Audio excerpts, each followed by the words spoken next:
Let's be very clear. The reason there is no slavery in the world today, I mean, there's a lot of slavery in the world today, but in the parts of the world where there's no slavery, is because the British Empire ended it.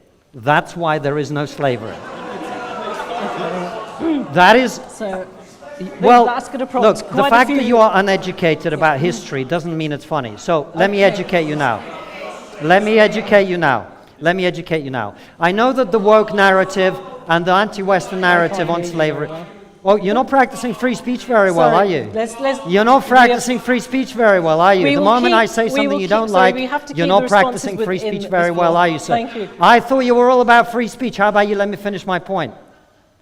Let's finish the point, and then I'm going to... Now, and then I will the bring woke it to narrative and the audience. anti-Western narrative on slavery is there was no slavery, and then the British or the Americans came along and they started slavery. Slaves were the first good that were ever traded between human beings. Ever.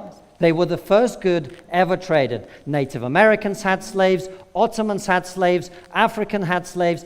Everybody had slaves. The reason there is no slavery in the West is the British Empire, having practiced slavery for a long time, like everybody else, ended it. Not only that, the British Empire then spent a tremendous amount of blood and treasure to force the Middle Eastern slave traders, with the trans-Saharan slave trade being much worse than the transatlantic slave trade. In terms of the number of people who were killed, in terms of the way that they were treated, in terms of how long it lasted, it was much worse. And we spent a tremendous amount of blood and treasure to stop it.